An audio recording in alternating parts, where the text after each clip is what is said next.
Halo, selamat sore Opa Oma sekalian. Assalamualaikum warahmatullahi wabarakatuh. Saya juga ingin menyapa seluruh keluarga Indonesia yang sedang menyaksikan acara ini. Ini adalah tayangan keempat sesi lansia online yang diadakan oleh geriatri.id bekerjasama dengan Perhimpunan Gerontologi Medik Indonesia atau Pergemi. Semoga kita semua dalam keadaan sehat selalu, walaupun ini kita sedang masuk masa transisi ya menuju katanya new normal. Jadi walaupun jumlah kasus masih ada, masih bertambah, tapi ternyata pemerintah sudah memutuskan siap-siap kita masuki fase new normal. Meski demikian, khusus kepada Opama, semua dokter, semua pengawat, semua ahli tetap menyarankan agar para lansia bagusnya tetap di rumah ya, karena bagaimanapun situasi pandemi masih terjadi, sehingga dengan berada di rumah mengecilkan resiko terdampak atau terpapar virus COVID-19. Untuk kali ini tema yang akan kita bahas adalah tidak hanya untuk para lansia sih, makanya kita akan menyambut para keluarga Indonesia yang bisa menyaksikan acara ini, karena temanya adalah bagaimana bersama keluarga kita bisa merawat lansia terutama yang berpenyakit kronis atau sedang menderita penyakit kronis ya begitu. Untuk itu telah bersama kita ada dokter dari RSCM, adalah Dokter Anas. Ini sebelum ini kita perkenalkan dulu, nama lengkapnya Dokter Anastasia Aslia Dina Krisma. Lahir di Jakarta 25 September 1983. Dokter muda ini, dokter muda yang mengurus para lansia. Dari pengalaman profesionalnya saya lihat ini ada sempat bekerja untuk proyek UNICEF loh. Ini UNICEF berarti dari anak-anak sudah diurusi, sekarang ngurusin lansia. Ini keren banget nih Dokter Anas nih ya, begitu. Kemudian ini ada foto-foto. Oh, sebelum itu kita sambut dulu bintang tamu kita. Oke, bintang tamu kita. Nah, ini dia Dokter Anas. Halo Dok, apa kabar? Baik, Mas Andi baik. Baik, sehat, Sehat ya? lancar ya. Sehat. Ini tadi Ya. langsung aja. Ini di foto itu ada. Nah, ini di Papua. Dari Ini lagi mana nih? ngapain ini? Ada deh. Kita kan kepo. Kita harus kepoin narasumber. Ini lagi ngerecokin anak-anak atau gimana ini, Dok? Bisa cerita sedikit, Dok? Iya, itu dulu waktu PTT ya. Kan saya dokter umum, lulus dari FKUI, terus langsung PTT juga ke Papua. Itu Jaya Wijaya Wamena. Jadi kita dulu di luar kerjaan kita jadi dokter, kita juga Mhm. membina ini PAUD. Ini PAUD Ya. ceritanya. Jadi Oh, kita ini Pak juga Uta ya? Aha. kali weekend kita pemeriksaan kesehatan, penyuluhan di PAUD Mhm. seperti itu. Biar mereka Selama belajar jaga kebersihan, makan gitu. Jadi kita yang bantu orang tua di sana juga, anak-anak juga gitu. seru ya, pengalamannya seru kayaknya tuh. Banyak pasti. Banyak ya. Nah. Oke Dok, untuk Ya, mempersingkat waktu, jadi kan Dokter Anas boleh mau boleh. bahas tentang merawat lansia yang berpenyakit kronis ya bersama keluarga. Jadi pertanyaan saya awalnya begini Dok, eh apa ya? Seberapa berat atau bagaimana seorang anggota keluarga atau caregiver paling utamanya ditemukan tuh kendala dalam merawat lansia yang berpenyakit kronis seperti apa Dok? Apa yang dibutuhkan, yang paling dibutuhkan itu sebetulnya dari perawat lansia itu apa tuh Dok? Ya memang sebetulnya untuk penyakit kronis ini kan lansia keluarga atau caregiver itu kan seharusnya memang udah biasa ya. Mhm. Pasti juga dari dulu sudah. Cuma ini akan menjadi lebih penting lagi, menjadi lebih spesial lagi karena masa pandemi ini yang kita belum Ya. tahu nih sampai kapan. Jadi memang kontak lansia yang sakit gitu ya, jadinya kan lebih berkurang ya, diminimalisir lah ke rumah sakit. Jadi ini peran caregiver sangat penting. Nah, Ya. yang paling penting tuh apa sih yang sering menjadi kendala? Kadang-kadang itu kurangnya ini kepengetahuan ya. Jadi Mhm. mengenai sakitnya, gimana sih caranya supaya kita bisa monitor penyakitnya? Apa aja yang mesti kita perhatikan untuk merawat lansia? Mulai dari minum obatnya, kapan minum obat, sampai kita harus tahu nih gejala-gejala apa sih yang harus kita waspadai. Kalau misalnya nih lansia harus waktunya di telepon dokter atau waktunya untuk dibawa ke dokter. Nah, itu yang biasanya menjadi kendala. Jadi kadang-kadang datang ke dokter sudah terlambat. Seperti itu. Jadi yang penting ini makanya kita sekarang mau sharing sih tips-tips pentingnya aja. Kalau misalnya semuanya kan pasti banyak banget, bisa dibagi beberapa sesi. Cuma ini secara general dan beberapa penyakit yang tersering lah nanti yang kita share. Coba share dengan para caregiver seperti itu. Ya, oke dok. Nih kepada keluarga Indonesia yang sedang menyaksikan acara ini, nanti bisa ditanyakan ya misalnya dari caregiver, dari perawat, apa sih kendala misalnya menghadapi orang tua, menghadapi lansia, atau opa omanya bisa nih tanyakan apa sih yang opa oma ingin atau harapkan dari yang rawat Anda gitu.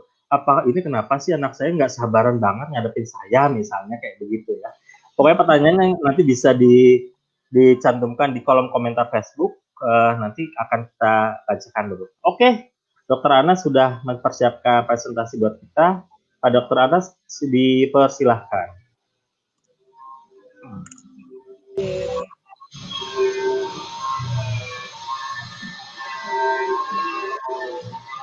Kayak sebelumnya mungkin ya Mas, dari awal aja. Oke, dari awal ya, oke. Ya baik, selamat sore Om Opa, Bapak Ibu sekalian. Terima kasih sudah bergabung di acara Kelas Lansia. Saya dengan Dokter Anas, sore ini kita akan berbagi mengenai bagaimana sih tips-tips merawat lansia bersama keluarga. Karena kan sekarang ini zaman pandemi, jadi keluarga merupakan tulang punggung untuk perawatan lansia di rumah. Karena memang rumah sakit menjadi solusi terakhir kalau misalnya lansia perlu kontrol atau perlu perawatan. Nah, di sini juga akan dibahas mengenai bukan cuma untuk Om Opa sih, jadi nanti untuk Bapak Ibu caregiver, juga untuk saya, untuk kita, untuk Mas, ada sedikit tips-tips gimana sih supaya kita juga bisa mencegah supaya nggak bisa terkontrol nih penyakit kronis, supaya tidak menjadi penyakit kronis seperti itu. Ya, boleh slide? Iya. Jadi sebagai pendahuluan ya, memang kita sebagai manusia itu pasti akan mengalami proses menua. Itu tidak mungkin kita hindari. Jadi itu proses yang normal.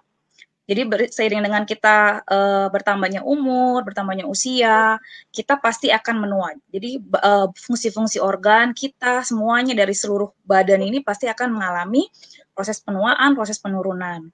Nah, memang tidak setiap orang sama ya. Ini dipengaruhi oleh lingkungan, kemudian gaya hidup, juga dari genetik. Dan nanti pada akhirnya juga tidak semua proses menua ini juga akan menjadi penyakit, tergantung dari dua hal yang tadi gitu. Jadi tidak semuanya bisa jadi penyakit kronik, tetapi proses penuaan ini bisa membuat kita menjadi rentan terkena penyakit kronik atau penyakit degeneratif ya. Oke, kita mulai lagi Mas slide. Oke. Ya. Nah, ini adalah timeline atau perjalanan dari badan kita ini. Jadi proses menua itu kan kalau kita kenal lansia itu katanya umur 60 tahun ke atas ya, berdasarkan Permenkes. Ternyata proses menua kita itu lebih dari sebelumnya. Jadi kita tidak bilang 60 tahun baru ini kita mulai menua. Oke, kita udah mau mulai 60 tahun berarti kita harus siap-siap nih. Karena bakal kena macam-macam penyakit. Ternyata tidak juga. Ini kita bisa lihat misalnya mata. Mulai 40 tahun itu sudah mulai mengalami penurunan. Gitu. Jadi kita harus cegahnya gimana dari sekarang? Jangan ngerokok. Kalau misalnya kita naik motor atau apa kena angin pakai kacamata untuk melindungi mata gitu. Otot, misalnya otot kita. Mulai umur 40 tahun itu sudah mulai mengalami penurunan massa otot gitu. Jadi apalagi umur 50 tahun tuh kadang 1-2% setiap tahun tuh bisa mulai menurun massa otot kita. Nah, bisa kita cegah nggak? Bisa. Dari sebelum kita lansia, kita rajin olahraga. Makannya yang mengandung protein. Jadi otot kita, jadi istilahnya persediaan otot kita, cadangannya itu pas. Jadi nanti pas lansia kita nggak langsung menurun gitu. Tulang juga, bahkan mulai dari umur 35 tahun sudah mulai ada penurunan. Paru-paru juga sudah mulai dari 30 tahun ini mulai ada penurunan kapasitas. Jadi jangan merokok, itu jangan dimulai dari kalau udah tua, dari muda gitu ya. Terus kulit. Nah, bahkan kulit nih Mas. 18 tahun udah mulai ada pengurangan. Makanya kan zaman sekarang kan kalau misalnya kita pakai skincare gitu, jangan pas lagi udah tua dulu gitu, dari muda kita jaga ya, karena dia akan kekurangan elastisitasnya. Jadi dia mulai kekurangan kolagen, kalau sudah mulai tua mulai menipis, gampang kering, gatal gitu. Kalau otak ini memang tergantung sekali dengan lingkungan. Nah, mulai 70 tahun tuh baru mulai dia menurun dengan lebih cepat lagi gitu. Makanya kan ada demensia, ada pikun ya. Umur seperti itu. Telinga juga, kalau telinga umur 60 tahun udah mulai tuh mengalami gangguan, terutama frekuensi yang tinggi. Jadi saat muda jangan sering-sering tuh dengar suara-suara yang tinggi, yang keras, kayak suara musik yang keras, itu bisa mengganggu telinga dan lebih gampang pas tua nanti. Headset gitu ya dok ya? Iya, kalau pakai headset kan suka ada tuh, suka ada warning gitu, jangan lebih dari ini. Nah itu kita patuhin, jangan malah kita pol gas gitu ya. Jantung juga biasanya penyakit-penyakit jantung itu mulai umur 65 tahun. Tetapi sekarang sudah ada kecenderungan muda-muda udah banyak ya yang serangan jantung. Itu tadi seperti tadi pengaruh lingkungan sangat berperan penting sekali ya untuk penyakit ini. Ginjal juga sudah mulai menurun, mulai kurang tuh penyaringan air dan zat-zat yang lain. Ginjal kemudian nih dia 50 nih ya. Ya, udah mulai menurun lah. Itu dia punya saringan-saringan yang ada di ginjal kita. Kemudian untuk saluran cerna sendiri, mungkin udah pernah dijelaskan ya, asam lambung menurun, terus gerak-gerak ususnya juga mulai menurun. Makanya kenapa lansia sering banget sembelit atau konstipasi. Gitu. Jadi itu memang proses penuaan. Jadi itu tidak bisa dicegah. Tapi bisa diperlambat dengan pencegahan-pencegahan yang tadi kurang lebih sudah saya sebutkan. Ya, slide. Nah, ini kita lihat ya. Jadi proses menua itu membuat kita jadi lebih rentan terhadap penyakit. Nah, slide lagi. Iya. Oke, nah sekarang kita perkenalkan nih. Kita bisa tahu nih, kita sebetulnya serentan apa sih untuk lansia? Bapak, ibu-ibu, atau omong apa bisa nilai nih. Apakah saya rentan nggak sih kalau misalnya ada penyakit? Nah, kita lihat, saya perkenalkan dengan yang namanya frailty atau kerentaan atau kerapuhan. Nah, apa sih frailty ini? Nah, ya frailty ini suatu keadaan gitu ya. Jadi kerentanan seseorang kalau misalnya dia kena sesuatu gangguan, misalnya penyakit, misalnya dia harus operasi gitu ya, atau cedera, misalnya kan mau apa sering tuh jatuh, kepleset gitu ya, gitu. Nanti kalau udah kena itu, nanti dia bisa nggak sih balik lagi ke fungsi optimalnya? Nah, itu kita nilai dengan frailty ini. Gitu. Nah, untuk frailty ini ada tiga kelompok. Pertama, lansia yang fit atau sehat. Nah, kita lihat ini garisnya ini kan garis lurus ya. Yang hijau ya? Yang hijau ini. Ini kalau misalnya lansia kena suatu penyakit nih, misalnya kena penyakit paru-paru gitu ya. Kan turun tuh keadaannya pasti pas lagi sakit, ya kan? Nanti dia setelah diobatin sama dokter, entah di rumah sakit atau di rumah, dia bisa lagi balik ke semula kalau dia keadaannya sehat. Garisnya lurus lagi ya, rata lagi ya dok ya? Bisa kayak dulu lagi, misalnya dulu masih bisa sepedaan, masih kerja, masih bisa balik lagi. Itu kalau dia keadaan saat ini sehat. Nah, yang kedua, kalau kedua namanya pra-rentak. Jadi sebelum rentak gitu ya, pre-frail kita bilangnya. Nah, ini udah mulai ada gangguan, tapi sebetulnya belum kelihatan, masih biasa-biasa aja. Tapi suatu kena penyakit, atau misalnya dia jatuh nih, waduh kepleset jatuh gitu ya, misalnya ada retak tulangnya atau apa gitu. Nah dia pas lagi setelah ditanganin nggak bisa lagi balik yang optimal kayak dulu. Jadi dia mungkin ada gangguan sedikit, mungkin jalannya sekarang jadi pakai tongkat. Kalau dulunya enggak. Ya. Makanya garis pascanya tuh agak menurun ya. Turun, ya kan? Garis turun. Gitu. Kalau keadaan kita saat ini pre-frail atau prarentak. Nah, yang ketiga ini yang perlu diwaspadai kalau misalnya keadaannya rentak atau frail. Jadi awalnya biasa-biasa aja, nggak ada apa-apa, masih bisa biasa gitu ya. Tiba-tiba kena sesuatu penyakit, wah bukannya udah nggak ini lagi, dia udah sangat turun sekali, bahkan bisa sampai yang tadinya aktif sekali, jadi cuma bisa di tempat tidur, nggak bisa ngapa-ngapain. Itu kalau misalnya dia rentak ya. Slide. Nah, gimana nih? Nah, lo gimana caranya ya? Saya bisa tahu. Ini neneknya siapa? yang di kampung. Nah, ini caranya nih supaya kita bisa tahu ada satu skor yang gampang nih bisa diikuti oleh oma opa atau bapak ibu. Jadi dilihat nih oma opanya gimana nih dalam sebulan terakhir ada nggak sering nggak merasa lelah? Kalau dia setiap hari dalam sebulan tuh merasa capek, lelah, sebagian besar waktu itu berarti kasih nilai 1 gitu ya. Terus lihat nih, oma opa, bapak ibu lihat bisa naik 10 undakan gitu, 10 anak tangga gitu ya. Tangga ya. Tangga, tanpa istirahat, jadi bisa fit gitu ya, sampai tanpa alat bantu. Kalau kesulitan berarti nilai 1 gitu. Kalau enggak berarti aman ya. Itu untuk kekuatan ya, kekuatan atau daya tahan. Kemudian untuk kecepatan, kita lihat masih kuat nggak jalan beberapa ratus meter. Mungkin kan sekarang PSBB ya. Ya. Harus di rumah aja ya. Jadi lihat aja di rumah bisa nggak kira-kira jalan jalan di tempat atau misalnya pakai treadmill atau apa, kira-kira 100 meter lah bisa, nggak ada masalah. Itu oke berarti. Kemudian dilihat sekarang punya penyakit kronis nggak? Kan ada tuh penyakit sendi, ada penyakit diabetes, hipertensi, pernah jantung. Nah, itu dilihat nih dari ini semua. Kalau ada 5, berarti 1 nilainya. Kemudian yang terakhir, penurunan berat badan. Kalau misalnya dalam 1 tahun ini ada 5% penurunan, misalnya berat badannya 50, kemudian dia turun sekitar 2,5 sampai 3 kilo nih dalam setahun. Tapi kan diet ya, kan beda ya. Kalau orang diet kan emang niat ya buat turun berat badan. Kalau ini karena nggak tahu apa-apa, misalnya nggak ada apa-apa kok makan biasa, atau malah makannya turun tanpa nggak tahu kenapa. Nah, itu harus kita waspadai itu ya. Kalau misalnya ada penurunan, berarti 1. Nah, kita jumlahin nih tadi. Kalau misalnya nggak ada semuanya, berarti Bapak Ibu sehat. Fit. Kalau kena yang tadi itu, insya Allah sih kalau penanganan bagus semuanya, bisa optimal lagi. Kalau ada 1 atau 2 aja, 1 aja, ini kan 1 aja nih ya, misalnya ini ada 5, ada jantung, hipertensi, diabetes, sendi. Nah, itu udah 1, itu berarti prefrail, hati-hati juga, karena kan tadi nggak bisa optimal ya, baliknya. Yang harus diwaspadai kalau frail. Gitu. Nah, bisa nggak sih balik, misalnya, emang kalau udah prefrail bisa ke sehat nggak? Bisa. Caranya dengan apa? Jadi, yang pertama kan, ini kan berhubungan dengan otot ya, kekuatan otot. Jadi tadi makannya harus dijaga, yang tinggi protein, kan udah diajarin ya kemarin sama Dokter Dina, Dokter Ensa, bagaimana protein yang baik gitu untuk lansia. Juga latihan gerak, harus aktivitas, harus aktif gitu.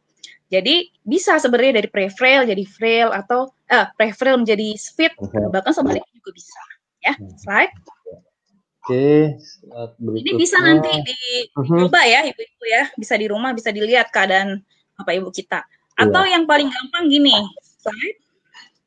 Kalau misalnya malas lah ngitung-ngitung adok gitu, lihat aja gini, misalnya kalau dia keadaannya fit, misalnya dia itu biasanya masih aktif, masih bisa menjalani aktivitas sehari-hari tanpa bantuan, dan semua penyakit-penyakitnya terkontrol.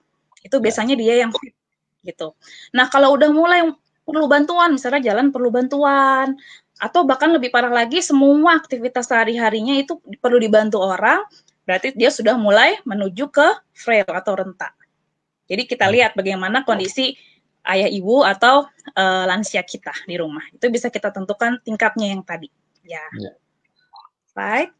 Next ya. Oke, Dok.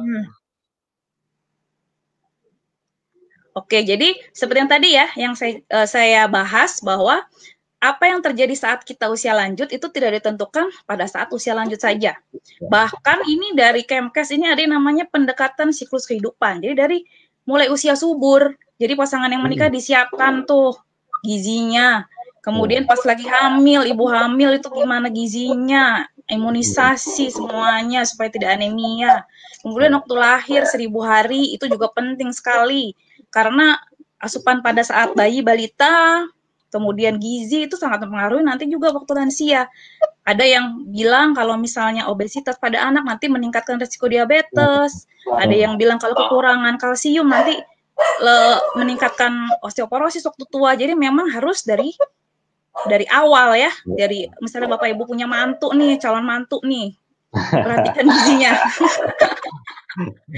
Anak cucunya juga semuanya. Jadi jangan nunggu udah mau menjelang tua dulu baru diperhatikan ya. Ini tujuan. Makanya, sorry dok, makanya keluarga menjadi penting ya, menanamkan pola hidup sehat sejak anak-anak ya.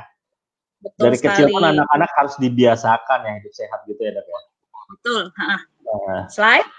Ya, nah, slide. Ini gunanya apa? Supaya kita nanti pas tuanya jadi lansia yang smart, sehat. Tapi bukan cuma sehat, kita juga pengen mandiri, nanti nggak nyusahin anak-anak. Kalau sakit kan jadinya mesti ini ya, istilahnya ya jadi nggak enak juga ya, kan kadang-kadang lansia jadi mesti bergantung sama orang lain. Juga aktif, jadi masih tetap bisa sehari-hari kerja, atau masih bisa menjalankan hobi, bisa jadi kader, bisa aktif lah ya di pensiunan misalnya. Dan juga produktif kan, kita kan tujuannya supaya usia tua sehat dan aktif, bukan panjang umur tapi sakit-sakitan gitu kan.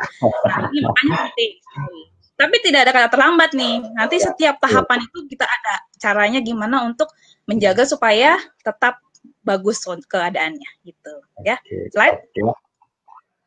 Oke, ini data dari penyakit kronik pada lansia Indonesia nih apa aja sih gitu ya, ini 2018 sih data yang terakhir. Ini dari Balitbangkes Kemkes ya. Ini ternyata paling banyak emang lansia itu penyakit sendi ya. Tadi kan ya udah namanya juga ada proses penuaan, ditambah lagi mungkin faktor yang lain ya, faktor lingkungan, pekerjaan, gizi dan lain-lain, jadi penyakit sendi.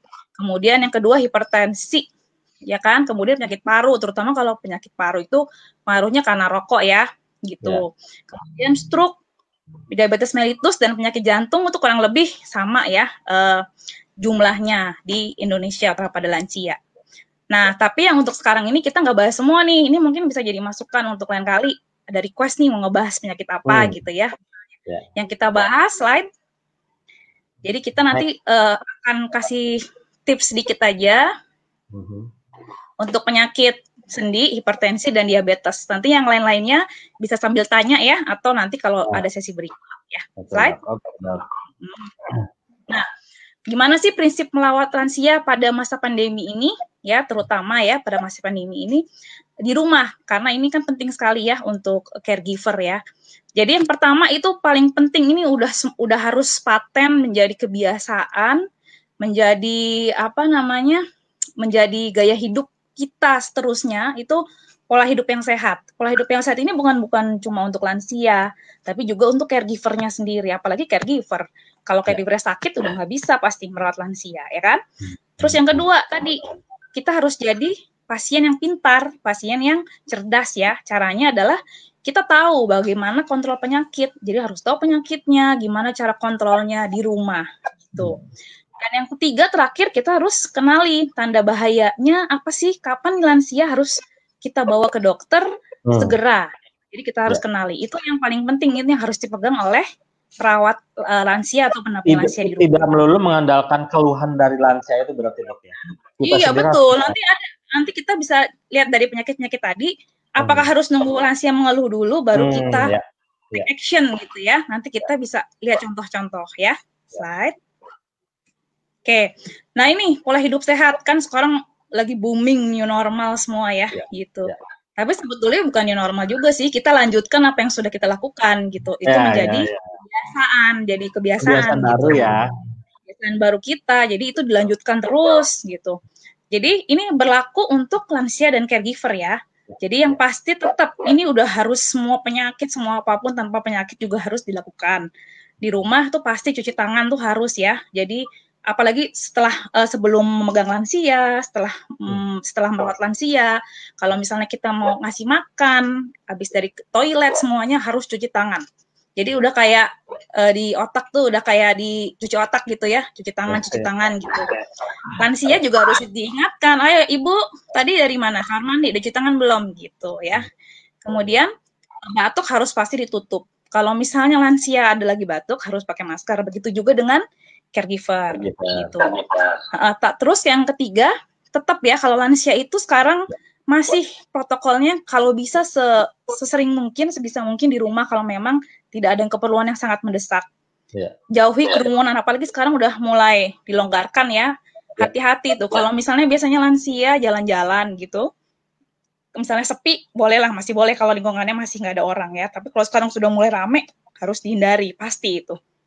Dok, Kemudian, sorry dok, ini ada nih yang soal beribadah walaupun di masjid-masjid kan udah mulai dibuka gitu, tapi sebaiknya tetap ya untuk lansia sih tuh iya, ibadah di kalau rumah aja ya. lansia memang sebaiknya di rumah saja, karena memang paling rentan ya data-data COVID itu lansia sih yang paling mudah terkena. Kalau terkena jadi buruknya lebih tinggi itu. Makanya kita selama masih ini kita harus waspada untuk lansia. Jadi kita tidak bisa masih harus tetap ketat ya kalau untuk lansia. Itu. Terus kunjungan kalau bisa juga dibatasi masih ya. Terutama kalau misalnya anggota keluarganya itu masih bekerja ya, masih keluar-keluar gitu. Jadi sebisa mungkin batasi kunjungan. Kalau memang benar-benar penting banget mau mengunjungi, harus pakai protokol yang jaga jarak, pakai masker. Jadi kita sebagai keluarga harus tahu diri gitu. Jadi gua mau ketemu ibu misalnya ya, udah ada sesuatu yang penting banget gitu. Harus jaga jarak, pakai masker. Kalau dari luar mandi dulu. Pokoknya harus kita yang menjaga gitu. Itu tetap harus dilakukan. Untuk lansia itu mutlak, nggak bisa dikompromikan lagi gitu. Kemudian juga tetap rutin bersihin benda-benda itu yang namanya sering disentuh tuh, remote TV, gagang pintu pakai disinfektan, meja semuanya itu tetap harus dibersihkan minimal sekali. Kalau misalnya yang sering disentuh 2 kali lah pagi malam ya. Itu harus. Jadi udah nggak boleh malas mentang-mentang udahlah udah berapa bulan sih gitu. Tetap harus itu dilakukan. Dan tidak berbagi alat-alat pribadi itu tetap harus juga. Jadi nggak bisa jangan berbagi piring, sendok ya sendiri-sendiri sama anggota. Apalagi handuk segala macam ya dok ya. Kenapa? Apalagi handuk ya. Iya handuk. Itu semuanya yang barang pribadi ya. Gitu. Itu yang untuk yang new normal tadi ya untuk kebiasaan itu tuh harus. Nah kalau ini sebetulnya harus dilakukan juga tanpa new normal juga harus kita lakukan ya. Pola hidup sehat. Ini pola hidup sehat. Jadi istirahat. Jadi minimal 7-8 jam sehari untuk lansia. Jadi pagi harinya aktif, siang hari aktif, malamnya bisa tidur secara cukup ya. Kemudian konsumsi makanan bergizi. Kan udah diajarkan kemarin lengkap sekali. Suplemennya seperti apa, gizinya seperti apa. Itu tetap harus dilakukan. Kemudian minum cairan juga bagus, sekitar 6-8 gelas ya. Kalau misalnya lansianya sehat dan tidak ada larangan dokter. Kemudian aktivitas fisik tetap, tapi tetap tetap menggunakan protokol ya, tidak boleh keluar-keluar. Kalau tidak salah juga ini fasilitas umum juga masih tertutup buat lansia, jadi tetap di rumah atau kalau mau di sekitar rumah cari tempat yang sepi. Kalau mau misalnya jalan atau apa ya, jangan lupa pakai masker kalau keluar rumah. Kemudian hindari stres, jaga kesehatan psikis lansia ya. Jadi caregiver harus sensitif nih, kok lansianya udah mulai males ya, sudah mulai hilangan minat lah gitu. Tadinya mau begini sekarang udah tidur aja Oma. Jadi harus sensitif gitu. Jadi harus cari cara supaya dia lebih semangat lagi ya. Jadi misalnya nih, yaudah deh video callan sama cucu gitu, atau pakai web Zoom meeting atau apalah yang bisa pakai video call gitu ya. Ibadah atau dia hobinya apa gitu. Jadi sering dicek-cek lah untuk keadaan mentalnya. Kalau istirahat ini kan lansia 7-8 jam sehari ya. Maksudnya itu kalau bisa dipaksa, misalnya ada alasan belum ngantuk itu gimana tuh dok? Dipaksa saja atau gimana dok? Jangan juga sih, kalau belum ngantuk terus ayo langsung tidur enggak. Jadi kita cari aktivitas yang melelahkan yang bikin kita tidur. Iya, biar cepat ngantuk ya. Baca Quran deh atau misalnya ngaji gitu. Atau apa ya, tapi jangan nonton TV atau jangan gadget ya. Kalau main gadget atau nonton TV itu biasanya malah kayak kebablasan, nggak tidur gitu. Jadi cari aktivitas dulu apa yang bikin capek, kalau udah ngantuk tidur. Gitu. Atau mungkin siangnya jangan tidur siang, jadi biar nanti malamnya nggak seger gitu kan. Jangan dulu, ayo aktif apa, nanti malamnya baru bisa tidur gitu. Jadi tetap kita harus jaga pola tidurnya gitu. Nah, sekarang gimana? Tadi yang pertama ya Mas ya, yang pola hidup sehat itu sudah mutlak, itu wajib lah untuk semua lansia sehat maupun yang sakit. Nah sekarang gimana kalau lansia kita punya penyakit kronis tadi ya, beberapa penyakit kronis yang tadi disebutkan, mungkin ada yang lain lagi. Nah yang pertama ya pasti harus paham penyakitnya. Jadi yang kalau sekarang harus lebih pintar karena kan dikit-dikit nggak bisa kita ke dokter aja yuk, ke dokter aja. Nah, mikir-mikir juga kan, gitu kan. Jadi kita harus tahu nih penyakitnya apa. Ya caranya ya kita tanya ke dokter waktu kontrol. Atau kita bisa sekarang kan ada aplikasi-aplikasi tanya dokter ya, gitu. Atau bisa cari di website. Tapi hati-hati kalau di website harus konfirmasi kalau dia membingungkan. Dokter, jangan semua info kita tangkap terus kita lakukan gitu, konfirmasi ke dokter. Ya, jadi kita jadi pasien atau lansia yang cerdas untuk mengetahui apa penyakitnya. Terus yang kedua, kita tahu caranya monitor di rumah penyakit seperti apa. Jadi sekarang ini caregiver atau keluarga jadi kayak perpanjangan tangan dokter di rumah gitu untuk merawat lansia gitu. Lebih penting lagi, kalau dulu memang caregiver penting, tapi sekarang karena waktu ketemunya jadi diperpanjang, jadinya lebih harus ditekankan lagi peran caregiver ya. Terus yang ketiga, pasti harus menaati anjuran dokter. Jadi kalau dokter bilang apa, diikuti, pasien minum obatnya apa, waktu kontrolnya bagaimana ya. Slide. Oke, slide. Nah, oke. Ini adalah contoh ya. Saya ambil dari beberapa penyakit yang terbanyak ya, supaya kita bisa tahu apa sih yang kita perlu tahu dari penyakit-penyakit ini gitu. Pada prinsipnya penyakit yang lain juga sama gitu. Nah, kalau kita lihat penyakit sendi pada lansia, sering orang bilang rematik ya. Slide. Ya. Nah, kalau orang bilang kan semua penyakit sendi dibilangnya rematik gitu ya. Padahal banyak penyakit pada lansia itu yang namanya aneh-aneh gitu, tapi orang taunya rematik. Nah, kita harus pintar jadi caregiver, jadi lansia. Harus tahu secara medis itu nama penyakit saya apa, biar susah juga harus tahu. Kalau perlu catatan, kalau misalnya nyampe ke dokter, bikin catatan, mau nanya apa aja, kemudian kita catat apa yang dokter bilang. Kalau lupa, susah banget namanya dok, saya nggak hafal gitu ya. Catat, atau minta dokternya tulis gitu ya. Yang paling sering tuh ini yang pertama osteoartritis. Osteoartritis itu pengapuran pada tulang rawan sendi gitu. Terus jadi sering tuh kan yang lututnya sakit, nggak bisa jalan, kaku gitu ya. Itu osteoartritis. Kalau misalnya yang asam urat gitu, nah namanya artritis gout bilangnya ya, itu asam urat. Jadi ada bengkak tuh di jempol dan lain, nanti kita bahas. Atau juga ada penyakit lain yang jarang sebenarnya ya, rheumatoid arthritis. Ada juga yang kita kenal dengan osteoporosis, kan ada ya, yang lansia kita mulai lihat bungkuk gitu ya. Itu biasanya sudah mengalami osteoporosis ya. Kalau yang disebut jadi itu sebetulnya rematik itu mungkin kalau secara awam tuh penyakit sendi ini semua ya, dibilangnya rematik gitu. Tapi itu sebetulnya ada macam-macam penyakit sendi, itu osteoartritis, artritis gout. Tapi kalau misalnya secara kedokteran ada yang rheumatoid arthritis itu tuh yang ketiga ya. Itu rheumatoid arthritis gitu, penyakit rematik gitu. Tapi kalau mungkin secara awam rematik, semua penyakit sendi dibilangnya rematik biasanya. Oke, ya. Nah, osteoartritis tuh bisa di slide 2 kali. Nah, ini. Jadi penyakit degeneratif tadi ini pengaruh karena penuaan, ditambah lagi dari luar, misalnya lansianya obes atau berat badannya berlebih. Jadinya dia menyangga tubuhnya kan lututnya lebih berat ya. Atau dulu pernah jatuh dari motor, atau kerjaannya yang membutuhkan dia sering jalan jauh ya. Jadi yang kalau di sebelah kiri ini kan sendinya ada celah ya, gitu. Nah kalau dia osteoartritis itu dempet dia. Jadi tulang rawan yang itu tuh dia udah keropos gitu. Kalau tahu kan tulang ayam kalau kita makan tuh ada tulang rawannya tuh, ya kan, di sendi-sendi itu keropos. Jadi dia berdempet. Nah ini nyeri. Kalau bergesekan nyeri. Jadi udah nggak pelumasnya juga udah kurang. Jadi nyeri sekali nih. Biasanya mau apa sering sekali ngeluh, kok saya sakit banget lututnya sampai nggak bisa tidur, jalan susah, bahkan sampai dia bengkak. Itu biasanya ada cairan, gitu, radang dia, gitu ya.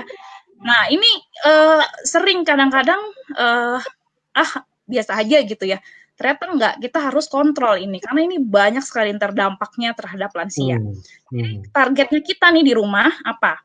Kita kontrol nyeri dan juga kita optimalkan fungsinya. Slide.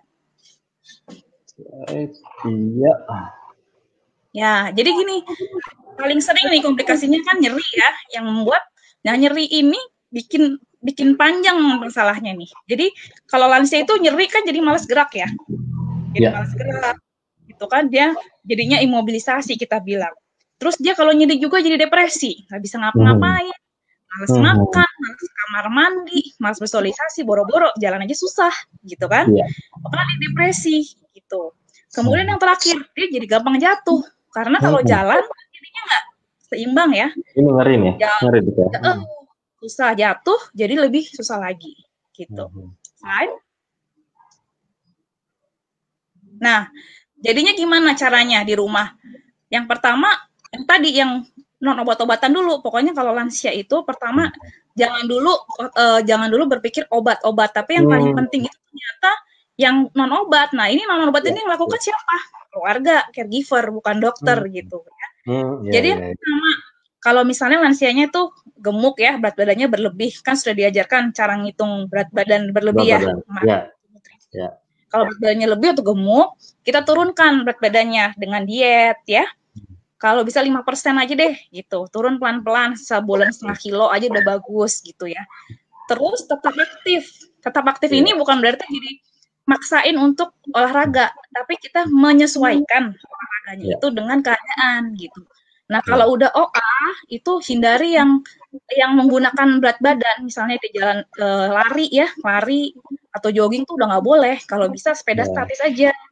Atau berenang, kalau berenang sekarang susah ya. Jadi di rumah aja deh sepeda statis. Atau tai chi gitu. Atau pakai ini nih, elastic band gitu. Atau pakai anduk. Diangkat ininya, sendi-sendinya. Itu supaya apa sih kita seperti ini? Supaya tadi pelumas sendi, kan tadi antara dua jeli ini kan ada celahnya ya. Kalau kita olahraga ringan seperti ini, nanti dia pelumasnya berproduksi lagi. Gitu.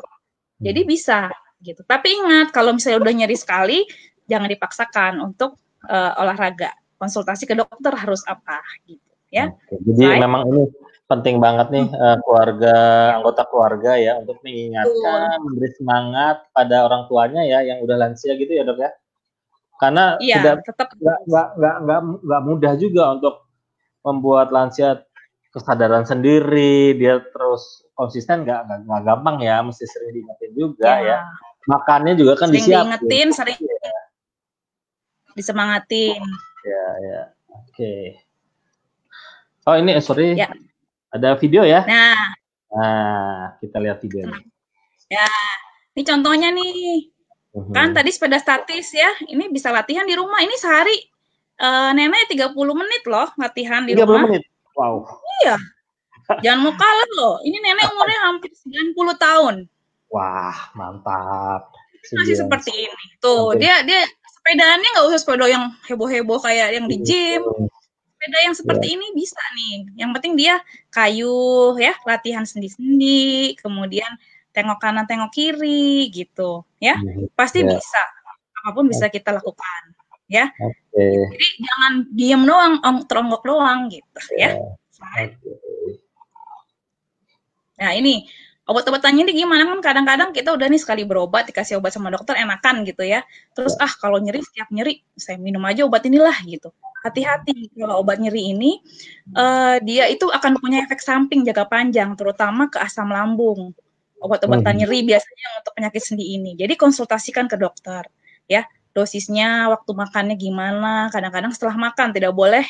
Biasanya obat nyeri ini diminumnya perut kosong gitu ya. Jadi jangan jadi kayak ketagihan minum terus obat. Jadi konsultasikan ke dokter. Kalau memang nyeri, sudah dikasih obat, sudah dengan tadi ya, makan dijaga, olahraga masih sakit juga, konsultasi seperti itu. Ya. Gitu. Nah, kalau yang penting juga ini apa nih? Titis gout nih ada asam urat ya. Asam urat. Ada orang yang bilang setiap kali sakit lutut tuh pasti asam urat gitu. Padahal nggak tepat juga gitu ya. Jadi asam urat itu sakit sendi, tapi dia karena penumpukan asam urat di sendi-sendi, di persendian. Makanya dia nyeri. Nyerinya tuh terutama khas nih. Kalau asam urat itu biasanya di jempol kaki. Terus di jempol tangan tuh ya, di pergelangan tangan, di ankle itu khas sekali. Kalau bisa pagi-pagi bengkak di jempol, waduh tuh biasanya gejala asam urat. Kalau OA tadi kebanyakan di lutut gitu ya, di sendi besar. Bisa di lutut, bisa di pinggul gitu ya. Kalau gout ini atau asam urat itu biasanya di jempol, di ankle, di pergelangan kaki atau di tangan ya. Slide. Oke. Nah ini kadang-kadang duduk saya harus makan apa ya kalau misalnya pantangannya kan biasanya kan setiap lansia kan pantangannya apa deh kalau sakit gitu ya. Nah ini kalau asam urat ini jadi ada yang bilang harus nggak boleh makan sayur-sayuran apa. Nah yang ini yang mungkin bisa jadi panduan ya. Nggak boleh itu udah pasti harus pantangan itu jeroan. Jeroan segala macam jeroan ya. Terus semua hewan. dari mulai otak sampai bawah gitu ya, jeroan. Terus ikan-ikan yang ikan laut dalam ya, sarden, makarel, remis tuh biasanya tinggi purin. Kita bilangnya purin. Asam urat itu dari purin itu jadi asam urat gitu. Terus kaldu kan sebenarnya itu biasanya ini ya lemak-lemak yang kita rebus ya, gitu ada lemaknya gitu kan makin enak tuh biasanya kalau kaldu kan. Tuh hati-hati. Kemudian minuman bersoda, alkohol, kemudian pemanis-pemanis buatan itu yang sering kita minum dalam minum-minuman itu ya, itu harus dihindari kalau untuk asam urat. Terus gimana dok, saya nggak boleh makan sayur sama sekali ya dok ya? Nah ini ada sayur-sayur tertentu yang boleh dimakan tapi dibatasi, kayak misalnya 1 mangkok aja lah per hari gitu. Kayak misalnya bayam, daun-daunan singkong, kangkung ya, biji melinjo tuh di sayur asem tuh ya, sayur daun melinjo gitu ya. Nah, boleh. Emping kan jangan 1 toples gitu ya. Boleh-boleh aja, tapi jangan sendiri dimakan sendiri. Daging merah boleh 1,5 potong. Makanya kan kita harus makan bervariasi. Jangan pagi siang sore makan kangkung mulu gitu. Misalnya pagi apa, siang apa, malam apa gitu ya. Kacang-kacangan juga boleh, tapi ya tadi mungkin sekali makan aja sehari itu. Ntar yang malamnya yang lain gitu ya. Nah kalau yang di kanan sayur buah yang lain silahkan boleh dimakan sebanyak-banyaknya. Kemudian kalau karbohidrat boleh kalaupun susu yang rendah lemak gitu ya. Jadi kasihan kadang-kadang lansia udah ada hipertensi, udah gula, asam urat, terus jadi dia nggak boleh makan asin, nggak boleh makan manis, nggak boleh makan sayur, terus makan apa gitu. Jadi apalagi udah lansia, udah susah makan. Jadi kita makanya kita harus tahu gitu. Jadi jangan wah nggak boleh makan ini, nggak boleh makan, ternyata ada yang boleh dimakan tapi ada batasan gitu ya. Oke. Nah ini asam urat kadang-kadang bilang apakah semua orang yang asam urat itu dikasih obat? Enggak. Misalnya kan batasan asam urat itu tadi 6,8 ya. Kita lihat di atas 6 ini kalau dia nggak ada keluhan, misalnya waduh asam urat saya 7 dok, harus minum obat ya dok. Kalau nggak ada keluhan kita nggak minum obat, yang penting tadi makanannya dijaga aja gitu. Kita lihat ntar sebulan 2 bulan lagi dicek ulang gitu ya. Kalau nggak ada keluhan nggak usah dikasih obat gitu ya. Atau mungkin ada obat-obatan kan lansia banyak minum obat tuh. Ada beberapa obat-obat yang bisa bikin asam urat naik. Itu harus kita evaluasi dulu ya. Kalau kita kasih obat tuh kalau apa sih gitu. Slide. Kalau misalnya dia asam uratnya tinggi lebih dari 8 atau 9 dan dia punya resiko penyakit jantung. Itu biasanya baru kita kasih obat penurun asam urat gitu. Makanya atau tadi dokter Anas bilang pentingnya sering memeriksa itu ini ya. Iya, gunanya kapan itu. Pasti obat kapan belum gitu ya. Iya. Jadi kalau asam urat tuh mutlak harus cek darah. Nggak bisa kita bilang, wah ini saya sakit lutut dok, berarti asam urat. Tidak. Kita mendiagnosis dengan gejala dan juga pemeriksaan darah ya. Kalau dia misalnya di atas 6, tapi dia bengkak, kayak tadi ya yang gambar tadi, itu kita kasih obat. Nggak usah nunggu dulu kalau kayak gitu. Ya. Jadi kira-kira begitulah yang punya asam urat gitu. Jadi tahu, oh begini gitu. Coba ya. Yang punya asam urat, langsung ya nanti ya di komentar Facebook ya. Oke, nah, ini osteoporosis itu dia pembentuk jaringan tulangnya mulai berkurang, jadi dia rapuh. Jadi kalau osteoporosis ini kadang-kadang nggak ada gejala nih, karena rapuh biasa aja, paling dia jadi bongkok gitu kan, nyerinya karena dia bungkuk gitu. Nah, baru ketahuan osteoporosis itu kalau jatuh atau kepentok, atau misalnya dikepleset gitu, tahu-tahu jadi patah tulang kan sering ya. Kita lihat mau apa, kepleset dikit, patah tulang. Nah, itu berarti sudah ada osteoporosis gitu ya. Right? Oke. Nah, kalau osteoporosis ini bisa dicegah nggak? Bisa banget gitu. Bisa banget. Cegahnya dari kapan? Dari lansia. Enggak, dari sebelum lansia harus kita cegah ya. Makan makanan yang tinggi kalsium, vitamin D. Kan kalsium banyak ya, makan makanan yang tinggi kalsium, vitamin D, misalnya berjemur. Makanya sekarang lagi hit banget berjemur. Jangan cuma pas lagi COVID terus-terusan kita gitu ya. Alkohol, rokok tuh harus pas dihindari. Nah, latihan fisik senam osteoporosis. Nah, kalau untuk osteoporosis ini latihannya lebih sering latihan kekuatan otot. Kalau tadi kan itu jangan yang pakai beban, ya kan? Nah, kalau osteoporosis malah yang menggunakan kekuatan otot beban gitu ya. Jadi kalau bisa angkat beban, pakai angkat beban atau pakai berat badan sendiri. Kayak misalnya naik berdiri, duduk gitu ya. Squat ya kita bilangnya ya. Gitu. Itu gunanya apa? Supaya tulang kita tuh tergang ya. Jadinya dia memicu pembentukan tulang gitu. Latihan kekuatan otot itu gunanya bukan cuma meningkatkan massa otot, tapi juga tulangnya itu kita paksa untuk dia bekerja, jadi dia menghasilkan tadi jaringan tulang lagi ya, kayak gitu. Dan yang pasti penting kalau pas lansia itu udah harus dicegah lah ya, supaya tidak jatuh, karena risiko patah tulangnya bahaya gitu ya. Kalau patah tulang panjang banget urusannya itu. Slide.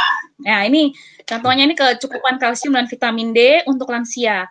Lebih tinggi ya dari anak muda ya. Kalau anak muda kan cuma 1000, kalau lansia lebih tinggi lagi. Ini contoh sumber-sumber makan vitamin D dan kalsium gitu. Slide. Nah, cara cegah jatuh gimana? Yang ini kan tadi penyakit-penyakit sendi kan rentan ya. Lansia jalannya jadinya susah gitu ya, karena nyeri gitu. Jadi dia kadang-kadang suka oleng-oleng karena nyeri gitu, atau ada kelainan bentuk, jadi dia gampang jatuh tuh. Jadi pakai tongkat. Jadi jangan malu-malu, oma apa pakai tongkat aja. Kadang-kadang suka masih nggak mau, kayak kelihatan udah tua gitu. Bukan gitu, untuk supaya mencegah jatuh gitu ya. Disesuaikan pakai tongkat atau walker boleh ya. Terus rumah juga harus dijaga. Hati-hati yang punya lansia penyakit sendi. Udahlah yang penting udah dikasih obat, udah makan, udah dijaga, udah olahraga gitu, didiemin aja, enggak juga. Jadi rumahnya nih mesti dijaga nih. Kamarnya kalau bisa matahari yang terang ya, pencahayaan cukup, rapi, jadi nggak kesempet gitu ya. Juga lantainya jangan licin, harus dijaga ya, jangan ada yang tumpahan. Misalnya habis didesinfektan nih, dipel tiap hari ya, saking rajinnya setiap berapa jam dipel, licin lantainya. Jadinya nanti lansianya kepleset, jadi masalah lagi ya. Jadi harus pastikan di lantai jangan licin, cahaya bagus ya. Di WC nih, kalau WC kalau bisa duduk ya. Tapi kalau nggak duduk, ini nih yang sebelah ini kan ada jongkok nih. Bikin lagi nih.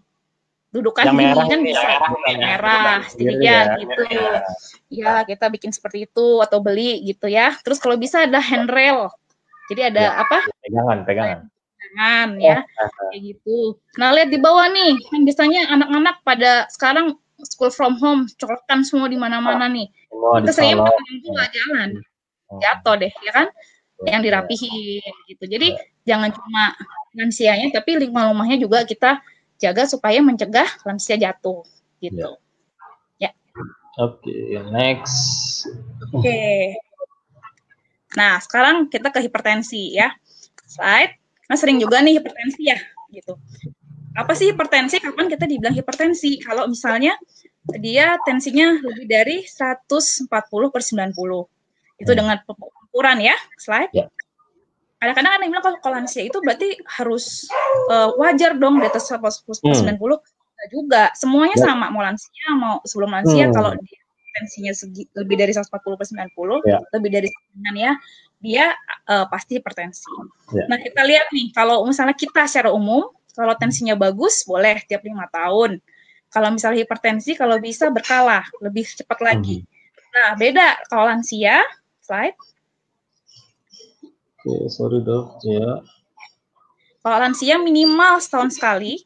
Ini ya, yang mana? Atau lebih cepat. Ya ini nih, kalau lansia tuh minimal setahun sekali kalau normal ya.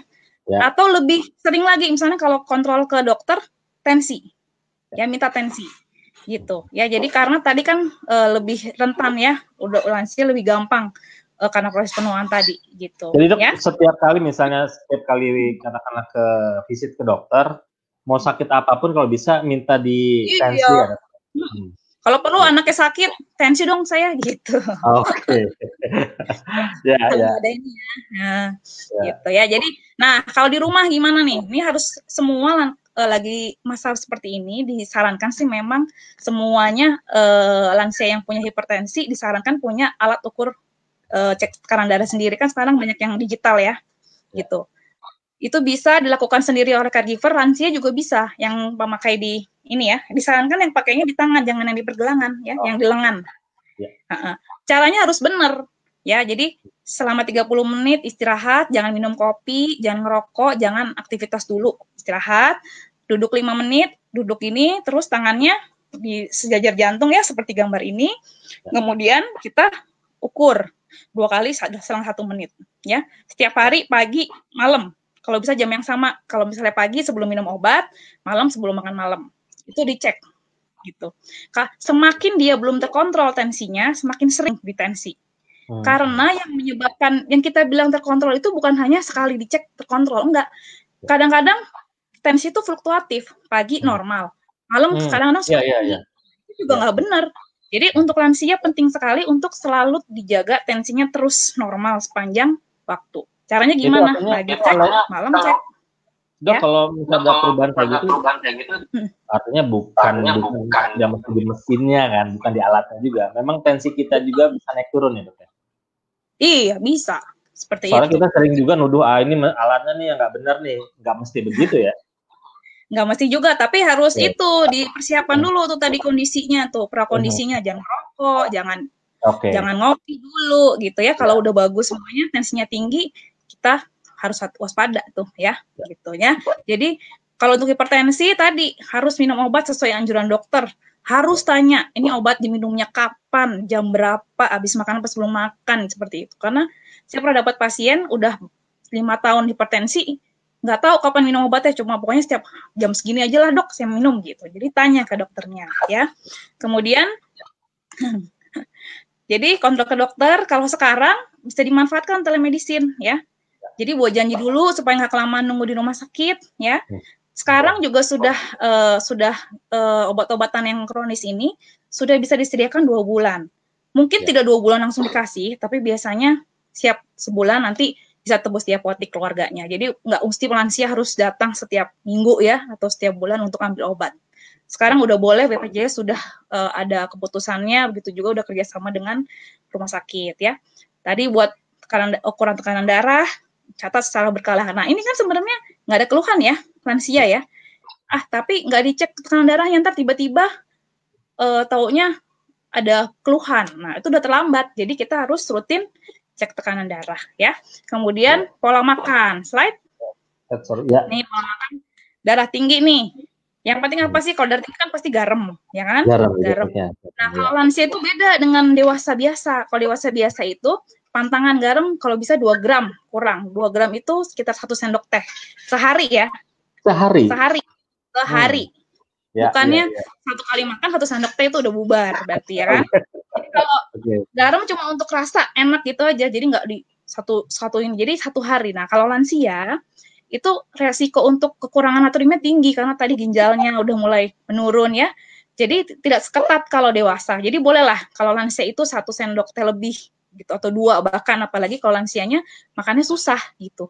Jadi kita tidak terlalu ketat ya untuk kontrol tekanan darahnya, untuk natriumnya ini ya, maksimal 1 sendok teh lah gitu. Atau kalau susah makan boleh lebih dikit kalau untuk lansia. Bukan cuma garam ya, micin, makanan kaleng dan makanan olahan itu semuanya mengandung natrium ya. Kalau untuk makanannya tentu saja DASH diet ini, jadi sayur buah diutamakan, yang gula-gula, yang makanan pengawet dikurangi ya, terutama. Nah, oke, slide. Latihan fisik sebetulnya semua sama. Kalau lansia sehat tadi, yang fit tadi, bisa 150 menit seminggu, dibagi-bagi aja. Boleh 3 kali, boleh 5 kali, setiap 30 menit, seperti nenek tadi, setiap hari 30 menit. Gitu, bisa kan? Gitu. Jadi aerobik tadi kayak bersepeda, ya, atau jogging, atau ikut itu tuh yang senam-senam, itu aerobik ya. Atau yang tadi, kekuatan otot, pakai elastik, atau pakai penduk gitu ya, atau pakai kekuatan badan sendiri. Slide. Oke, target tekanan darah. Nah, slide. Nah, ini kalau lansia beda sama orang dewasa. Kalau orang dewasa itu dibilang normal kalau dia 130. Kalau lansia kita lebih tinggi lagi, 140/80. Slide. Nah, gitu tadi makanya kita penting tahu dia renta atau ini ya. Kalau misalnya dia udah kayak keadaannya udah renta begini, lebih tinggi lagi gitu ya. Jadi ini target tekanan darahnya harus kita tahu juga. Oh, kalau udah lebih dari segini harus waspada berarti caregiver ya. Oke, slide. Sekarang diabetes. Semoga masih ini ya, masih bisa menyimak terakhir ini. Jadi gula darah. Kalau diabetes itu gimana diagnosisnya dengan tekanan dengan gula darah ya, pakai alat gitu ya. Kalau bisa kita ke laboratorium juga bisa. Kalau dia lebih dari 200 setelah makan ya, sewaktu itu, kemudian puasa lebih dari 146, tapi ada keluhan nih, keluhannya sering lapar, sering aus, sering kencing gitu ya, itu udah ada keluhan, itu berarti dia diabetes. Atau malah kadang-kadang penderita diabetes itu datangnya udah ada keluhan lain, udah ada komplikasi gitu, misalnya kesemutan, udah ada luka nggak sembuh-sembuh, gatel-gatel di kulit, atau gulanya tinggi ya. Atau keadaan khusus, misalnya ibu hamil, atau misalnya pasien yang prediabetes tuh biasanya tesnya TTGO atau dengan HbA1c ya. Screeningnya gimana? Kalau wajib nih semua yang usia di atas 45 tahun itu paling enggak 1 tahun sekali. Apalagi kalau yang risiko tinggi ya. Kalau lansia bagaimana? Sama juga 1 tahun sekali minimal. Kalau misalnya dia cek lab ya, kan kadang-kadang ada lansia yang sakit gitu terus cek lab, cek juga gula darahnya sekalian. Jadi biar lebih sering lagi gitu ya. Slide. Oke, jadi yang penting ini tadi ya, sebetulnya sama makanan, olahraga itu pasti udah nomor 3 pertama selalu untuk semua penyakit ya. Kemudian yang baru yang terakhir obat-obat ya. Slide. Kalau yang perlu diperhatikan pada pasien diabetes itu komplikasinya nih, hati-hati ya. Jadi bisa hipertensi, stroke, bisa mulai depresi, jantung, mata, gigi, mulut, kulit ya, luka nggak bisa sembuh, syaraf, kesemutan, sering kebal-kebal tangannya, itu harus diperhatikan. Jadi jangan apa namanya, jangan cuma gulanya aja yang diperhatikan, tapi juga keluhan-keluhan ini, karena bisa ada komplikasi. Tadi hipertensi juga sama, jadi harus kita lihat ini, harus lebih teliti lagi. Slide. Ya. Nah, kalau untuk lansia hati-hati tadi, demensia ya, karena ternyata yang lansia yang gula darahnya tidak terkontrol itu ternyata resiko tinggi kena pikun atau demensia gitu. Iya. Oke. Nah, ini sama makanan, kontrol gula darah, minum obat teratur ya. Terus kita lihat dari komplikasinya. Kita lihat kalau yang punya diabetes keluarga, kakinya sering dilihat. Dia tahu udah luka, udah gede, nggak ketahuan. Karena dia kan baal ya kakinya. Jadi kalau udah luka kadang-kadang nggak ketahuan, baru ketahuan kalau udah ada luka gitu ya. Gangguan kulit semuanya harus dilihat. Keluhan-keluhan itu. Dan itu kadang-kadang yang menyadari caregiver-nya. Itu lansia kadang-kadang nggak ngeh. Gitu, harus kita lihat. Ya. Slide. Oke, ini target gula darah. Seperti ini. Jadi kalau di rumah kan suka punya alat cek gula darah juga kan. Nah ini kita lihat. Jadi kalau misalnya semakin dia rapuh tadi, gula darahnya nggak terlalu ketat kita biasanya. Karena takutnya kalau terlalu rendah malah lebih bahaya lagi. Ya. Oke, slide. Ya, jadi beda ya. Semakin dia rapuh, dia semakin targetnya nggak semakin ketat. Tapi kalau masih sehat, ketat. Hampir sama seperti dewasa. Ya. Slide. Oke, ini tanda bahayanya. Kalau misalnya ada tanda-tanda ini, harus segera bawa ke IGD. Ya. Jadi nunggu telepon-telepon, tunggu lagi sehari lagi, 2 hari, sebulan, seminggu. Jangan ya. Okay. Jadi yang pertama tuh kalau dia perubahan kesadaran, misalnya tiba-tiba bicaranya ngaco gitu, nggak nyambung, terus tidur mulu seharian gitu, tidur mulu atau ngomong tiba-tiba, itu harus dibawa ke UGD.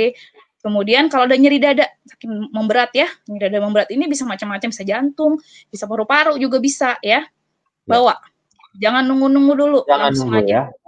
Jangan nunggu. Atau dia diare muntah-muntah makin memberat, udah dikasih obat, misalnya udah telepon, udah telemedicine masih tetap, nah itu harus dibawa ya.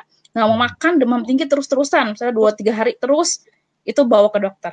Atau gejala stroke, dia gangguan syaraf, mulai mencong mulutnya tiba-tiba, nggak bisa, tangannya lemah sesisi, semuanya itu harus segera dibawa. Jangan tunggu-tunggu lagi tentang ini COVID, nggak bisa. Sekarang rumah sakit sudah dipisah kok, sudah banyak yang mulai yang udah bisa memisahkan non-COVID dengan COVID, screeningnya sudah bagus ya.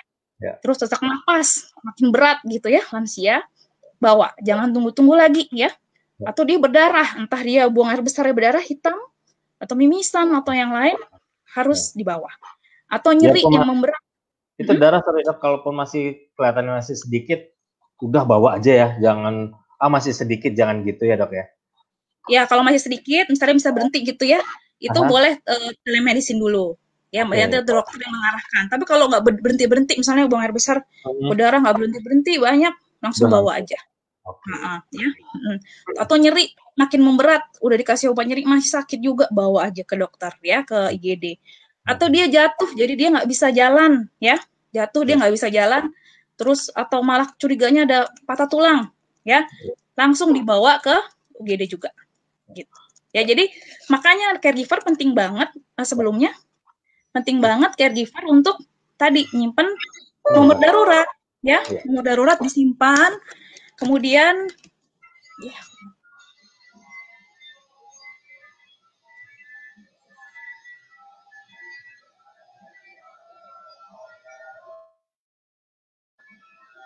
Halo. Oke, sepertinya kita sedang mengalami gangguan koneksi dengan Dr. Anas. Tapi sejauh ini bahasanya lengkap ya, artinya pengetahuan terhadap gangguan pada lansianya. Kemudian yang nggak kalah penting sih sebetulnya saya menangkap adalah betapa penting nih peran caregiver anggota keluarga untuk mendampingi, karena gak kebayang juga ya kalau lansia kita sendirian terus di rumah, nggak ada yang menemani ketika mereka mulai merasakan gangguan di fisiknya, itu gak kebayang lah kalau nggak ada orang. Makanya menjadi penting ya, makanya di awal-awal kan Dr. Anas juga mengingatkan kalau nggak bisa, kita belum bisa ketemu fisik langsung, paling tidak kita anggota keluarga sering-sering lah mengecek melalui telepon kayak atau video call kayak begitu ya.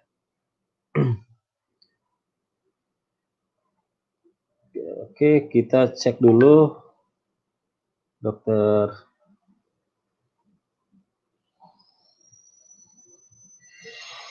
Oke, gimana dok? Sudah ready lagi?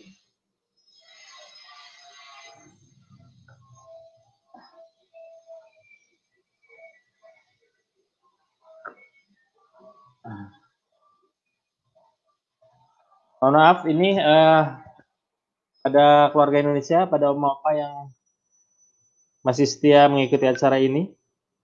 Kita masih menunggu koneksi dari Dr. Anas.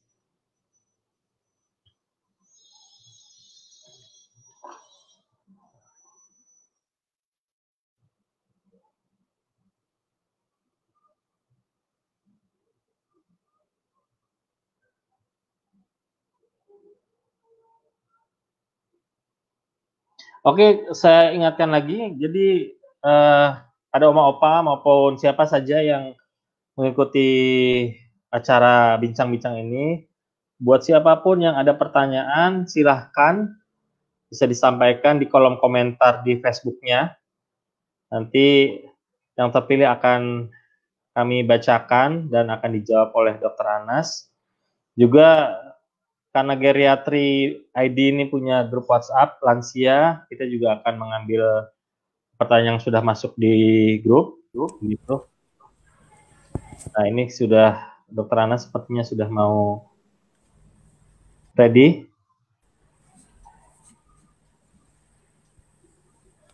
Halo, Dok? Ya. Sudah. Oke. Audionya sudah.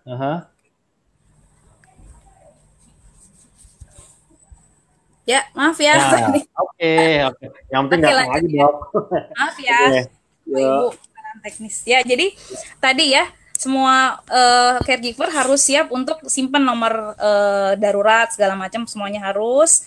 Jadi kapanpun bisa ditelepon ya, terutama rumah sakit terdekat dan dokternya ya. Itu juga tetangga, keluarga yang bisa yang bisa diminta bantuan juga harus terus disimpan nomornya dan bisa dihubungi ya. Makanya akur sama tetangga ya, Dok. Iya. Makanya akur-akur sama tetangga ya. Betul banget ya. Seringlah sapa-sapa tetangga ya. Kue lebaran yang masih ada boleh tuh dikirim lagi tuh. Boleh. Tapi ingat tetap jaga-jaga jarak. Oh Ya, iya, ya ya. ya, right? Ya, ini Nah, udah penting ya. juga Oke. nih. Mhm. Tadi kan kita ngurusin lansia, ya Ya, kan? Nah, bagaimana dengan keluarga atau pelaku rawat? ya, Tentu saja juga paling penting ini harus dijaga juga kesehatannya, ya. kerjasama juga Mhm. antara anggota keluarga. Jangan mentang-mentang si ini aja nih yang jadi caregiver, itu aja dia aja kita lepas tangan, jangan seperti itu Ya, ya. Jadi kita harus apa namanya harus perhatikan untuk kesehatan kita sendiri atau yang menjaga lansia. Slide. ya. Oke. Ya, jadi tetap komunikasi ya, kalau bisa ada WA group. Jadi kalau misalnya apa bisa curcol ya, bisa curcol, bisa bisa berbagi gitu ya, atau saling apa saling mensupport lah ya, gimana Ya. ibu, gimana perlu Nah, dibantu apa gitu ya. Jadi biar kita merasa bahwa kita nggak sendirian, ada ya juga yang sendiri. mensupport kita gitu ya. Mhm. Kemudian yang kedua juga istirahat, jangan lupa istirahat ya. Kalau langsingnya tidur, kita tidur juga gitu, jangan Mhm. malah ngerjain yang lain gitu, perlu juga istirahat ya. Terus kalau bisa juga ngambil waktu cuti, misalkan cuti sih ya, apa istirahat juga ya, misalnya Nah, beberapa jam atau misalnya seminggu, saya off dulu dong gantiin jagain nah, ibu gitu ya, ganti-gantian iya. supaya nggak Ya. jenuh ya, bagi-bagi tugas sama yang lain.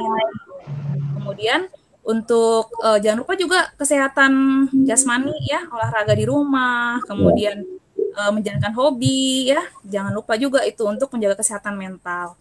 Juga Mhm. sering-sering check up kalau misalnya ada sakit atau apa, langsung Ya. cari bantuan dokter gitu. Ya itu Ya. kalau untuk caregiver-nya penting sekali Ya. ya. Jadi kesimpulannya memang pelaku rawat itu merupakan tulang punggung ya untuk merawat Nah, lansia pandemi oke. ini terutama. Mhm. Kemudian harus diperhatikan tadi ya, protokol kesehatan, pola hidup sehat, juga cara kontrol penyakitnya untuk mengenali tanda bahaya ya. Itu juga harus tahu kapan tanda bahaya, kapan harus ke rumah sakit. Ya. Kemudian untuk caregiver-nya sangat penting. Kerjasama antar keluarga, jaga kesehatan fisik mental, supaya sehat juga caregiver, sehat juga lansianya. Ya. Ya itu Mas yang bisa saya sampaikan. Mohon maaf sebelumnya atas kesalahan teknis dan kalau ada yang nggak berkenan. Ada yang mau silahkan. Oke, terima kasih Dokter Ana. So lengkap banget, serius ini Dok. 1 jam. Udah Aduh, minum nggak tadi Dok? lama Saya ini. mestinya udah minum tadi. Pas lagi off itu, saya udah minum itu. Tapi ini responnya banyak ya Dok ya. Nanti kita menjawab satu persatu. Tapi tidak akan banyak ya karena waktunya juga terbatas. Tapi dari saya nih Dok, gimana ya? Karena saya terus terang orang tua saya udah sepuh, udah 84. Artinya sangat membutuhkan mental juga untuk caregiver ya, untuk menangani ya, merawat lansia ya Dok. Gimana Dok biar supaya kita tuh tetap sabar gitu menghadapi lansia gitu ya. Jangan sampai kita juga terbawa terbawa emosi ya, jadi ikut marah karena orang tuanya manja atau merengek terus, gimana tuh Dok? Ya, kita pertama harus paham dulu ya sifat lansia ya. Karena kan beda lansia itu memang jadi gampang marah, gampang depresi, itu salah satunya juga karena proses penuaan tadi gitu. Jadi kita harus maklum gitu, jangan itu jadi direfleksikan kayak kita gitu, kayak orang dewasa gitu. Berarti wah kalau marah tuh nyebelin, enggak. Kita harus tetap sabar ya, harus wah ini karena lansia, karena mungkin tadi apa ya, proses penuaan tadi bikin lansianya sendiri juga memang jadi stres gitu. Jadi kita kalau stres dibawa stres juga, ngadepinnya juga lebih emosi, nggak ketemu gitu kan. Malah nanti dia nggak mau dengerin kita, segala macam. Jadi pendekatannya harus yang pertama kita harus ngerti dulu, ngertiin lansianya. Dan lihat juga nih, kita stres juga nggak nih, ya kan? Kalau kita juga lagi stres kayak tadi tuh, mulai burn out ya, mungkin setiap hari gitu gini kan jenuh, itu juga harus gantian gitu, jangan memaksakan diri. Gitu, mungkin gantian supaya kita bisa refreshing dulu, nanti kita ketemu lagi dengan lansia lebih fresh lagi. Ya, terus mungkin kita yang perlu kita tekankan dalam kita tuh lansia seperti itu tuh juga bukan maunya lansia gitu. Itu mungkin karena penyakitnya, karena ada yang namanya sindrom geriatri. Jadi keluhan-keluhan karena proses penuaan itu seperti depresi, seperti susah tidur itu ada pada lansia, dan itu bukan sesuatu yang diada-adain gitu. Ternyata itu memang ada pada lansia. Jadi kita harus lebih paham, lebih sabar gitu ya. Makanya tadi penting sekali nih caregiver untuk saling mendukung gitu. Kalau bisa sharing dengan anggota keluarga, jangan dipendam sendiri gitu. Mantap itu, Dok. Oke ya, kita mulai bahas pertanyaan dari Facebook ini, Dok. Ada dari saya Dewi, Dok. Bagaimana pendamping atau anak menghadapi lansia yang memiliki penyakit kronis, namun sulit untuk teratur dalam minum obat atau takut kalau harus dibawa ke dokter. Itu gimana, Dok? Mohon tanggapannya. Ibunya berusia 60 tahun. Oh, 60 tahun. Iya. Susah diatur ya, minum obat ya? Susah diatur minum obat, juga takut kalau disuruh ke dokter. Ini banyak kayaknya. Susah ini. Takut ketemu dokter Anas kayaknya ini. Takut ketemu dokter tapi juga susah minum obat. Nah, ini nih susah minum obatnya. Nah, kalau mau begini. Lansia gini, Ibu ini lagi kayak begini. Kalau nggak mau ketemu dokter, harus minum obat. Gitu. Kenapa takut minum obat? Pilihan gitu ya, pilihan. Jadi harus ditanya, kenapa takut minum obat? Apa jangan-jangan kita cari penyebabnya? Mungkin setiap kali minum obat, lansia itu jadi nggak enak badannya gitu. Misalnya dia enak atau apa ya, pokoknya jadi tidak nyaman. Ada efek samping mungkin, jadi dia takut minum obat. Jadi cari dulu, kenapa kok lansianya takut minum obat gitu. Jadi harus ditanyakan, cari penyebabnya dulu. Dan kalau obat itu penting, tentu saja mutlak itu harus diminum gitu ya. Sekarang cari tahu kenapa lansia itu takut minum obat, dan kalau bisa membuat suasana minum obat itu jadi menyenangkan buat lansia gitu.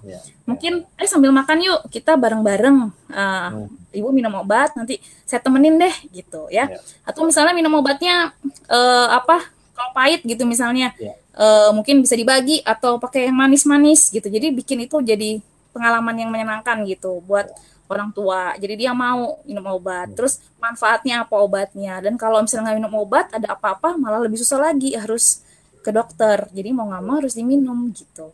Tapi jangan dipaksa dimarahin gitu, makin ngambek nanti. Jadi dipersuasif lah kalau untuk orang tua ya. Karena makin dikerasin nanti takutnya makin ngambek gitu ya. Kalau takut ke dokter nih sebenarnya gimana sih? Apakah para dokter seperti dokter Anas ini menakutkan buat sebagian orang atau gimana? Mungkin bukan takut ke dokternya, tapi takut karena kena ini ya, kan di rumah sakit. Nah, sekarang ini kan sudah mulai, rumah sakit tuh sudah mulai mempersiapkan yang new normal ini ya. Jadi sekarang sebetulnya tidak perlu takut lagi ke rumah sakit, karena rumah sakit sudah ada protokol. Jadi setiap pasien yang masuk sudah di screening gitu ya. Kemudian APD-nya juga sudah lengkap, dokter-dokter. Jadi sebetulnya sekarang apalagi untuk lansia ya, untuk lansia sekarang juga mulai dipisah gitu. Jadi memang benar-benar sudah ada protokolnya. Jadi tidak usah takut seperti yang dulu. Sekarang kan gitu udah berjalan 3 bulan ya. Sudah belajar banyak untuk protokol kesehatan. Jadi tidak usah takut lagi sebenarnya. Tapi tetap waspada. Kalau misalnya ke dokter, pakai masker, yang nganterin jangan banyak-banyak, jangan sekampung, 1 orang aja gitu ya. Cuci tangan terus bikin janji dulu. Misalnya mau telemedicine dulu ya. Tanya, dok saya perlu ke dokter apa enggak gitu. Nanti dokternya yang menentukan, terus bikin janji. Jadi jam segini datang, jam segitu datang, supaya tidak terlalu lama nunggu di rumah sakit. Jadi nggak usah takut. Sekarang sudah rumah sakit banyak sudah memisahkan dan sudah mempunyai sistem untuk menerima pasien gitu. Udah nggak kayak dulu lagi kok, yang awal-awal itu masih campur-campur ya. Sekarang gitu, bisa dicarikan informasi, rumah sakitnya sudah ada layanan yang memisahkan COVID non-COVID, protokol, bisa. Biasanya rumah sakit sudah ada itu. Nah, itu peran gitu ya, dok ya, browsing informasi, iya betul. Ini seperti apa gitu ya. Oke dok, ini pertanyaan dari Ibu Nuni di Bekasi soal lansia 70 tahun yang sakit pencernaan makanan. Dan bagaimana bila mengalami susah buang air besar gitu. Terima kasih dari Ibu Nuni di Bekasi. Ya, susah buang air besar ya, Ibu ya. Nah, memang kalau susah buang air besar ini tadi sebetulnya bukan termasuk namanya penyakit ya, tapi kita bilangnya termasuk salah satu sindrom geriatri atau keluhan yang sering dialami oleh geriatri. Salah satunya ya tadi itu konstipasi, gangguan buang air besar. Ya, jadi gangguan besar itu kenapa? Karena yang tadi sistem pencernaannya tadi gerakannya sudah mulai turun. Ya. Konstipasi atau sembelit ini kita harus cari tahu pasti penyebabnya, ada penyakit atau tidak. Tapi secara umum bisa kita bantu ya. Jadi yang pertama kalau untuk konstipasi, makanan dan aktivitas, makanan, asupan cairan dan aktivitas. Kita lihat dulu nih ya. Yang pertama makanan harus yang tinggi serat. Jadi banyak sayur-sayuran, buah-buahan ya, itu kan membantu untuk melunakkan tinja ya, untuk melunakkan buang air besar.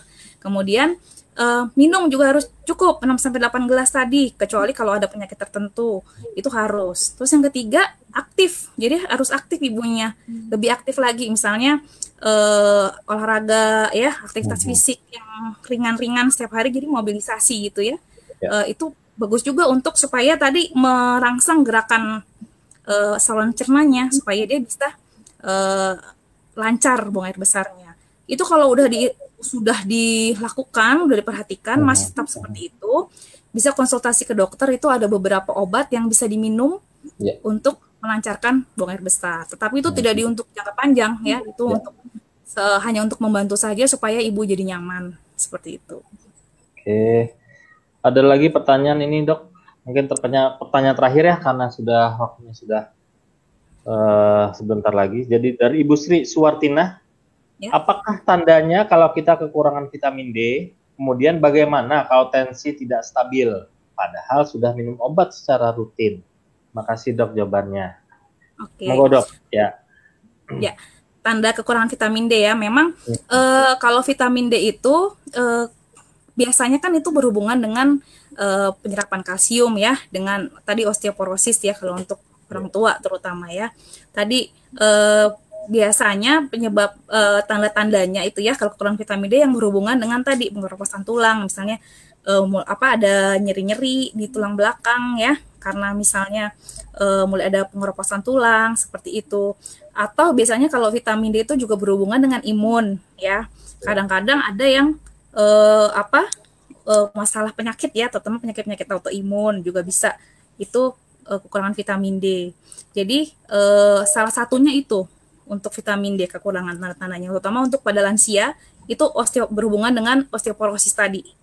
Ya tadi kan udah dijelaskan ya mengenai osteoporosis, gejalanya memang nggak biasa. Biasanya nggak ada gejala, tapi kalau udah mulai tadi itu mulai ada gangguan-gangguan, gampang patah tulang terutama sih ya, kalau itu udah kejadian. Tapi kalau nggak misalnya mulai sakit-sakit punggung atau sakit-sakit di paha gitu ya, udah mulai kesulitan. Nah itu takutnya vitamin D dengan berhubungan dengan kalsium tadi. Kemudian yang kedua, kalau tensi masih tidak stabil padahal udah minum obat. Nah, tadi kan ada beberapa faktor ya selain obat. Ya, ada makanan, ada konsumsi natrium, atau memang obatnya belum maksimal. Jadi harus dikontrol tuh pagi dengan malam, cek tensi di rumah ya, cek tensi di rumah. Kalau misalnya yang malamnya misalnya masih tinggi, mungkin perlu tambahan obat lagi. Mungkin cara minum obatnya harus diperhatikan, mungkin 1 pagi 1 malam gitu.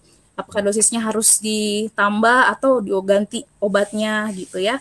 Kemudian dilihat juga tadi yang belum stabil tadi, yang gaya hidupnya sama aktivitas fisiknya mungkin masih belum optimal gitu. Jadi harus dicari penyebabnya dan dimonitor tensinya. Kalau untuk yang tensinya masih naik turun ya. Iya. Dok, ini terkait obat. Ini pertanyaan terakhir dari Bu Elisa. Ini setia pada Geriatri ID nih, Bu Elisa selalu memantau acara kita ya. Ini saya rutin minum obat diabetes mulai tahun 2002, sehari 3 kali dok. Obatnya 1, Glumepiride. Mohon maaf ya kalau saya salah menyebutkan. Glumepiride, 2, Metformin, 3, Acarbose. Nah, pertanyaannya, bolehkah saya mengurangi minum obatnya menjadi 2 kali? Karena seminggu ini GDS saya stabil sekitar 150. Terima kasih dok. Oh, ke 150. Nah, ini kan Ibu udah biasa nih berobat ya. Sudah biasa berobat, udah rutin berobat. Sebetulnya harus dikonsultasikan sama dokter yang biasa menangani Ibu. Karena saya tidak tahu bagaimana perjalanan gula darahnya Ibu. Mungkin dulu pernah di stop, terus jadi naik lagi, atau seperti itu. Jadi, kembali lagi seharusnya dikonsulkan lagi dengan dokternya. Tetapi, kalau misalnya gula darahnya sudah bagus, 150, memang biasanya kita, kalau Ibu mau kurangi, misalnya boleh misalnya Acarbose dari 3 kali menjadi 2 kali. Glumepiride dan metforminnya dilanjutkan. Tapi nanti dicek lagi gula darahnya. Kalau misalnya gula darahnya jadi naik, harus minum lagi akar bosennya jadi 3 kali. Seperti itu. Nah, Kalau misalnya ibu baru ketemu saya sebagai pasien ya, atau ibu pasien saya, tetapi untuk itu ibu boleh tanyakan ke dokternya karena bukan hanya dikurangi saja, itu harus tahu riwayat gula darah sebelumnya apakah stabil atau masih naik turun. Gitu. Tapi kalau mau dicoba kurangi bisa salah satunya dari 3 kali menjadi 2 kali, tetap harus cek gula darah. Cek gula darahnya bukan cuma cek gula darah pagi ya, misalnya puasa dan malam gitu ya, pagi-pagi, siang dan malam gitu. Jadi biar kita bisa tahu stabil gula darahnya gitu. Dan jangan lupa komunikasikan ke dokter yang biasa ibu kontrol. Oke, Bu Elisa, nih lengkap ya jawabnya, menurut saya sih udah terjawab ya. Jadi sudah selesai sesi kita, Dokter Anas. Terima kasih banyak. Ini Ya, sama-sama. komentar yang kita dapat positif sekali, lengkap materinya. Mana banyak yang minta materinya untuk di-share, itu nanti nggak apa-apa ya, Dok? Kita Boleh, share ya. dari Mas Sandi dan tim aja. Kalau saya sih silakan. Sekali lagi kepada keluarga Indonesia, Opa Oma, kita sampaikan terima kasih sebesar-besarnya pada Dokter Anas. Semoga di lain kesempatan kita bisa ngobrol-ngobrol lagi dengan tema yang berbeda. Terima kasih, Dok. Ya, sama-sama. Sehat terus.